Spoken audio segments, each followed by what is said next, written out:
സാറേ, ടാറ്റയുടെ ഉടമസ്ഥതയിലുള്ള സ്റ്റുഡിയോ ഇതിനെതിരെ കുറച്ച് സുഡാപ്പുകൾ രംഗത്തേക്ക് വന്ന് വലിയ ചർച്ചാ വിഷയമായി. അതിന് ഇന്നതാണ് കാരണം, അതല്ല മറ്റേതാണ് കാരണം, അതല്ല മറിച്ച് കാരണം, ഇതിനൊക്കെ തന്നെ ഒരു കാശ്മീർ കണക്ഷൻ ഉണ്ടെന്ന് ഇപ്പോൾ ഒടുവിൽ കേൾക്കുന്നു. സാർ എങ്ങനെ അതിനെ വിലയിരുത്തുക? ഞാനും സത്യത്തിൽ ഈ സ്റ്റുഡിയോ അധികം ശ്രദ്ധിച്ചിരുന്നില്ല. ഇങ്ങനെ ഒരു സ്ഥാപനവും ഞാൻ അല്ലാത്ത ചിലയും മാളുകളിലും ഈ 500 രൂപ 700 രൂപയ്ക്ക് മാക്സ് എന്നൊക്കെ പറഞ്ഞിട്ടുള്ള ചില സ്ഥലങ്ങളൊക്കെയാണ് ഞാനും നോക്കാറ്. അപ്പോൾ ഇത് വന്നപ്പോൾ എനിക്കും കൗതുകമായി, ഇനി അവിടെ പോകണം, തീർത്ഥയാത്ര നടത്തണം എന്ന് തീരുമാനിച്ചിട്ടുണ്ട്. പക്ഷെ ഇത് നടത്തുന്നത് ഇങ്ങനെ ആഗോളമായി തന്നെ ഇസ്രയേലിന് വേണ്ടി, ഇസ്രയേലിനെതിരെ പലസ്തീന് വേണ്ടി ഇത്തരം ബോയ്ക്കോട്ടുകൾ നടത്തുന്നത്, ഇത്തരം ഉപരോധങ്ങൾ കടകൾക്ക് മുമ്പിൽ ഉൽപ്പന്നങ്ങളുമായി ബന്ധപ്പെട്ട് നടത്തുന്നതൊക്കെ BDS എന്ന് പറഞ്ഞ സംഘടനയാണ്. അപ്പോൾ അതുകൊണ്ട് ഇപ്പൊ സുഡാപ്പികൾ ഈ നടത്തുന്നത് ഒരു ആഗോള സംഘടനയിൽ നിന്ന് ഫണ്ട് വാങ്ങിച്ചും അവരുടെ ഭാഗമായി നിന്നുകൊണ്ടുപോകണമെന്നുള്ള വിവരം നമുക്കുണ്ട്. BDS എന്ന് പറയുന്ന സംഘടനയുടെ പൂർണ്ണരൂപം ബോയ്ക്കോട്ട്, ഡൈവേഴ്സ്മെന്റ് ആൻഡ് സാങ്ഷൻസ് എന്നുള്ളതാണ്. ഇത് ഖത്തർ ആസ്ഥാനമാക്കി തുടങ്ങിയത് 2005 തുടങ്ങിയ സംഭവമാണിത്. ഒമർ ബർഗോട്ടി എന്ന് പറഞ്ഞ ആളാണ് ഇത് തുടങ്ങിയത്. പലസ്തീന് വേണ്ടി ഇസ്രയേലിനെതിരെ BDS, ബോയ്ക്കോട്ട്, ഡൈവേഴ്സ്മെന്റ് ആൻഡ് സാങ്ഷൻസ്. അപ്പോൾ ഇസ്രയേലുമായി ബന്ധപ്പെട്ട, ഇസ്രയേലുമായി ബന്ധപ്പെട്ട കമ്പനികൾ, സംഘടനകൾ ഇതിനെ മുഴുവൻ ബോയ്ക്കോട്ട് ചെയ്യുക, ഉപരോധം ഏർപ്പെടുത്തുക. പിന്നെ അത്തരം കമ്പനികളിൽ നിക്ഷേപിക്കുന്ന രാജ്യങ്ങളുണ്ടെങ്കിൽ അവിടങ്ങളിലും പ്രശ്നങ്ങൾ ഉണ്ടാക്കുക. ഇതൊക്കെയാണ് ഈ സംഘടന ഉദ്ദേശിക്കുന്നത്. അൽ ഹക്ക് എന്ന് പറഞ്ഞിട്ടൊരു സംഘടന, അതുപോലെ തന്നെ പലസ്തീനിലെ പോപ്പുലർ ഫ്രണ്ട് PF, അതുമായി ബന്ധപ്പെട്ടതാണ് ഈ അൽ ഹക്ക്. ഈ സംഘടനകളൊക്കെ ഈ BDSന്റെ കൂടെ ഉണ്ട്. 2009 ബ്രസൽസിൽ ഉണ്ടാക്കിയ ഒരു റസൽ ട്രൈബ്യൂണൽ ഫോർ പലസ്തീൻ എന്ന് പറഞ്ഞ് 2009 ഒരു സംഘടന ഉണ്ടാക്കി. ഈ Russell tribunal George Soros fund ചെയ്യുന്നതാണ്. റസൽ ട്രൈബ്യൂണൽ എന്ന് പറയുന്നത്. ഈ റസൽ ട്രൈബ്യൂണൽ വരികയും, വ്യാജ ട്രൈബ്യൂണല്ല, അതിന് ജോർജ് സോറോസ് ഫണ്ട് കൊടുക്കുകയും കശ്മീർ തീവ്രവാദികൾക്കും ജോർജ് സോറോസ് ഫണ്ട് കൊടുക്കുകയും ഒക്കെ ചെയ്തതിനെ തുടർന്നാണ് ഈ BDSന് ഉണർവ് കിട്ടിയത്. അപ്പോൾ 2011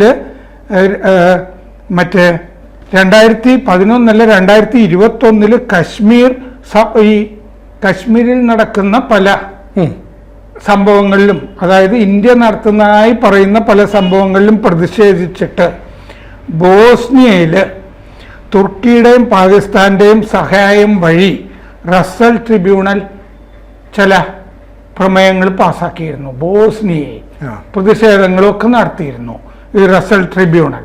തുർക്കിയുടെയും പാകിസ്ഥാന്റെ ആയിരുന്നു സഹായം കശ്മീരുമായി ബന്ധപ്പെട്ടത്. 2022 32 പേജ് ടൂൾ കിറ്റ് ഇറക്കി, ലഘുലേഖ പോലെ.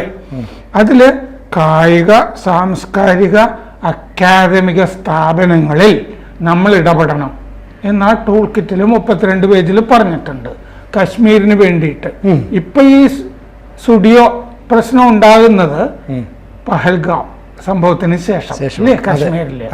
പിന്നെ ഇന്ത്യയുടെ മറ്റേ പാകിസ്ഥാനെ അടിച്ചിരുത്തിയല്ലോ, അതിലിഷ്ടപ്പെടാത്ത ഒരു സംഘമാണ് ഈ സ്റ്റുഡിയോയുടെ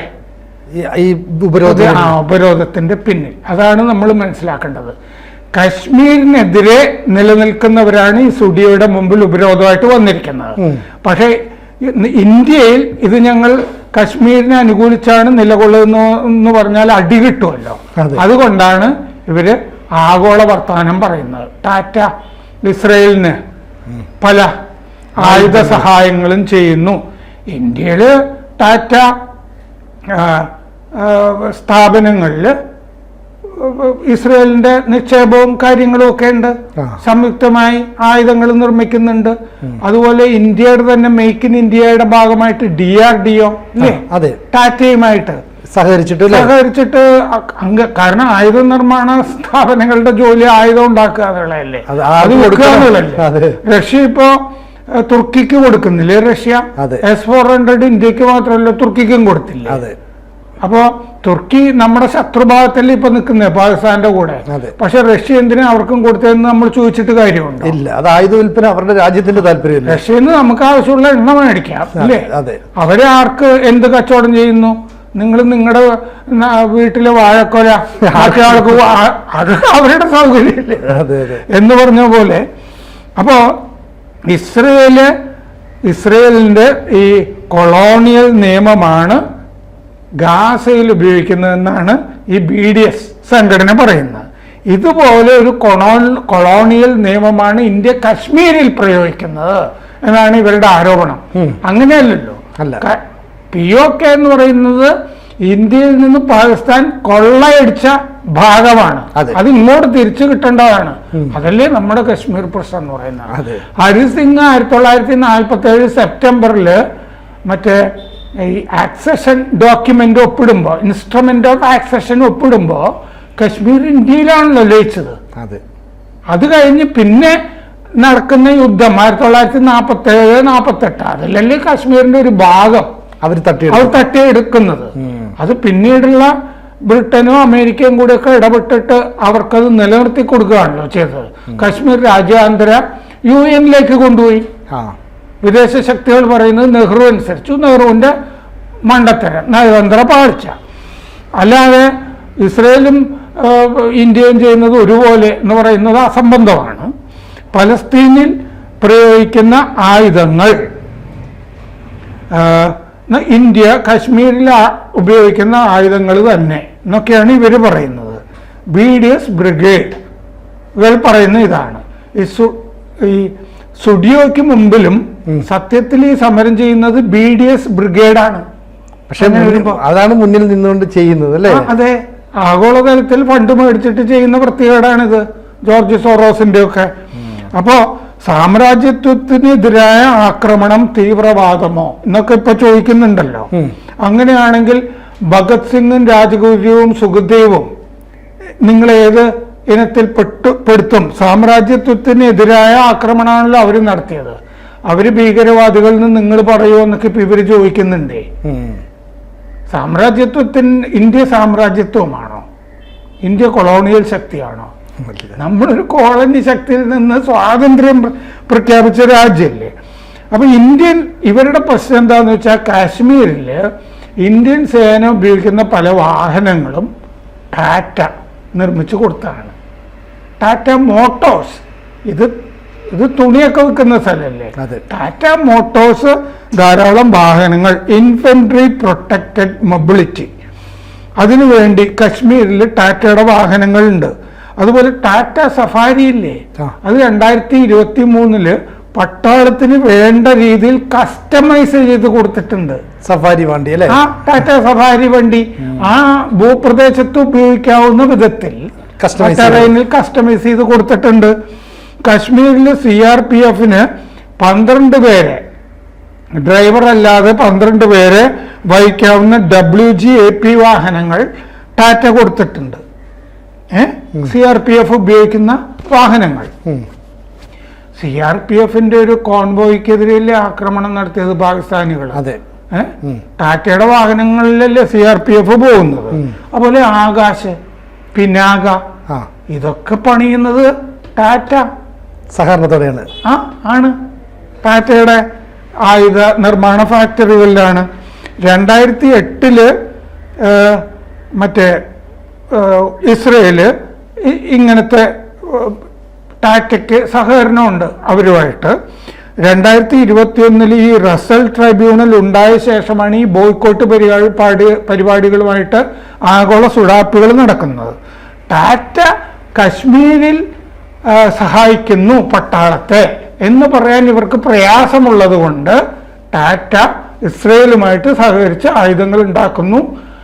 ടാറ്റ ആയുധങ്ങൾ ഗാസയിൽ പലസ്തീൻകാരെ ആക്രമിക്കാനായിട്ട് കൊടുക്കുന്നു എന്നൊക്കെ പറഞ്ഞിട്ട് നരേറ്റീവ് സൃഷ്ടിച്ചിട്ട് ഇങ്ങനെ ഒരു ഉപരോധം വരുത്തും.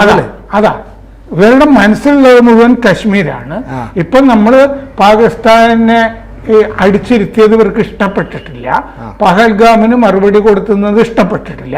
പഹൽഗാമിൽ നടന്ന വൃത്തികെട്ട ആക്രമണത്തിന്റെ കൂടെയാണ് ഈ സുഡാപ്പികൾ എന്നാണ് അർത്ഥം. അതാണ് അവർ പറയുന്നത്. BDS ഈ സൗത്ത് ആഫ്രിക്കയിൽ നിന്ന് പ്രചോദനം കൊണ്ടതാണ് ഈ ഒമർ ബർഗോട്ടി എന്നാണ് അവകാശപ്പെടുന്നത്. അവിടെ ഈ വർണ്ണവിവേചനത്തിനെതിരെ അപ്പാർട്ടൈറ്റ് അല്ലേ, ആന്റി അപ്പാർട്ടൈറ്റ് പ്രസ്ഥാനം നടന്നല്ലോ, അതിൽ നിന്ന് പ്രചോദനം കൊണ്ടതാണെന്നാണ് അവകാശപ്പെടുന്നത്. അപ്പോൾ ഈ ആഗോളതലത്തിൽ യൂണിയനുകൾ, അക്കാഡമിക്കുകൾ, സഭകൾ, പിന്നെ ഗ്രാസ് റൂട്ട് സംഘടനകൾ ഇതിനെയൊക്കെ ഉപയോഗിക്കുക. ആ സംഘടനകൾക്ക് വരണമെന്നുണ്ടെങ്കിൽ ഈ നെറേറ്റീവ് പറഞ്ഞാലേ നടക്കുള്ളൂ. ടാറ്റയുടെ മറ്റേ പഹൽഗാമും കശ്മീരും പറഞ്ഞാൽ നടക്കില്ലല്ലോ. പിന്നെ അവര് പറയുന്നത് BDSന്റെ ആവശ്യം ഈ ഒക്യുപ്പൈഡ് ടെറിട്ടറികളിൽ നിന്ന് ഗാസ, വെസ്റ്റ് ബാങ്ക് അവിടെ നിന്ന് മാറുക, ഇസ്രയേല്. പിന്നെ വെസ്റ്റ് ബാങ്കിൽ സെപ്പറേഷൻ വാളുണ്ടാക്കിയിട്ടുണ്ടല്ലോ, മതിലുകൾ കെട്ടിയിട്ടുണ്ടല്ലോ, അതൊക്കെ ഇടിച്ചു നിരത്തുക, അഭയാർത്ഥികളെ തിരിച്ചു കൊണ്ടുവരിക പലസ്തീനിലേക്ക്. പിന്നെ ഈ കൺസ്യൂമേഴ്സ് ഉൽപ്പന്നങ്ങൾ ബഹിഷ്കരിക്കുക ഇത്തരം കമ്പനികളുടെ, ടാറ്റ പോലെ. ഇത് BDSന്റെ നയാണ്, ഉൽപ്പന്നങ്ങൾ ബഹിഷ്കരിക്കുക. അതുപോലെ ടെക്നിക്കൽ കമ്പനികളിലെ സാങ്കേതിക സഹായം കൊടുക്കുന്നത് ഇസ്രയേലിന്, അവരെ ബഹിഷ്കരിക്കുക. അതിൽ നിക്ഷേപം കൊടുക്കുന്നവരെ രാജ്യങ്ങൾ, കമ്പനികൾ നിക്ഷേപം കൊടുക്കാതിരിക്കുക. പിന്നെ ആയുധ കമ്പനികളെ ബഹിഷ്കരിക്കുക. ഇതൊക്കെ BDSന്റെ നയമാണെന്നേ. അതാണ് ഈ നമ്മൾ ഈ സ്റ്റുഡിയോയ്ക്കെതിരെ കണ്ടുകൊണ്ടിരിക്കുന്നത്. ഒരു ആഗോള ഈ ഫണ്ടിങ്ങുള്ള ഒരു പരിപാടിയാണ് ഈ കണ്ടുകൊണ്ടിരിക്കുന്നത്. സോറോസും അതിൻ്റെ ഭാഗമാണ്. കൂടുതൽ വാർത്തകളും വിശേഷങ്ങളും നിങ്ങളിലേക്ക് എത്താൻ ABC മലയാളം സബ്സ്ക്രൈബ് ചെയ്യുക, ബെൽ ബട്ടണും അമർത്തുക.